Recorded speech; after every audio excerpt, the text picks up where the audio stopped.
বরগুনাতে সারা বাংলাদেশের ভিতরে ডেঙ্গু আক্রান্ত ৪৫০০, এর ভিতরে ১৫০০ বরগুনাতে ১৫০০ থাকলে এর ভিতরে একজন ডাক্তার থাকে। এই ক্ষেত্রে আমরা যারা গণিছে গ্রাহক আসছি, যারা গণিছে এই পেশেন্টের যারা অভিভাবক আসছি করেছে, আমরা এটা নিরুপায় যে একজন ডাক্তারের ধারা গণিছে আসলে এই চিকিৎসাটা কভার করা সম্ভব কিনা। আমার মা ডেঙ্গু পজিটিভ ছিল, আমার মেজো বোন ডেঙ্গু পজিটিভ ছিল। পরিবেশ ছিল একদম কদাচার, মানে ভিতরে বাথরুমে ইউজ করার মতন ছিল না। বাথরুমের ছিটকানি ভাঙা ছিল, একই বাথরুমে পুরুষ এবং মহিলা উভয়ই যেত। সেখানে গিয়ে এমন কনফিউশনে পড়ি যে যাবো না দাঁড়িয়ে থাকবে, এরকমই অবস্থা। জ্বর উঠছে সকালে কইতে জ্বরটা মাততে দে, হ্যাঁ হ্যাঁ গো পাই না, হে করুন সরলে নিজেরটা নিজেই ট্রিটমেন্ট চালাই। এখন পর্যন্ত তো আয় না, আগে কাগজগুলো দেখতে হেঁটে যাইবেন, ভালো পাই না মন্দ আই লাইছে কোন হয়েছে কয় না, কালকে আসছে সারা কিছু কয় না। সকালে একবার আসে, তারপর চলে যায়, তারপর নার্সগুলো ডাকলে আসে না, কয়েকবার টাকা লাগে। টেস্ট করা লাগে সব বাহির দিয়ে।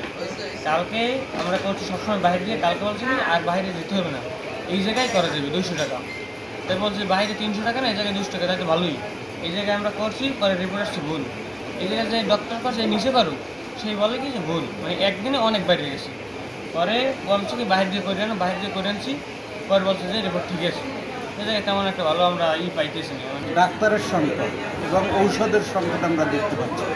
অর্থাৎ নর্মাল স্লাইন যে করবে, সেই স্লাইনটা হাসপাতালেরও নাই, এমনকি বাজারেও পাওয়া যায়, তো এই সরবরাহ কম। এই অবস্থায় খুবই খারাপ অবস্থা আর কি।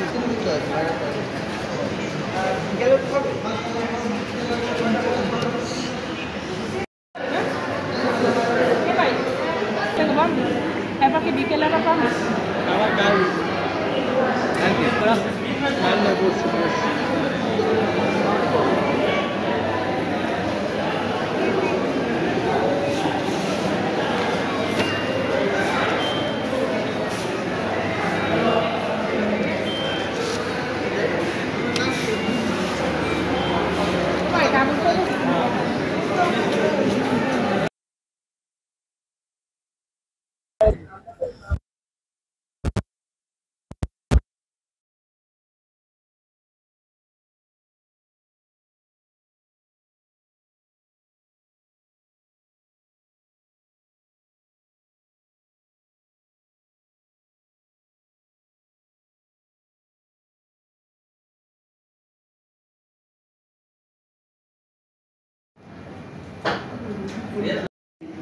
সব হলো মেশিনের থেকে এলাইজ করা আছে, এলাইজ করা কোম্পানি আপনি এটা ছবি তুলে দেন, আমরা এটা থেকে বের করে দিই, এন্ড আমরা যেটা পাই সেটা দিই।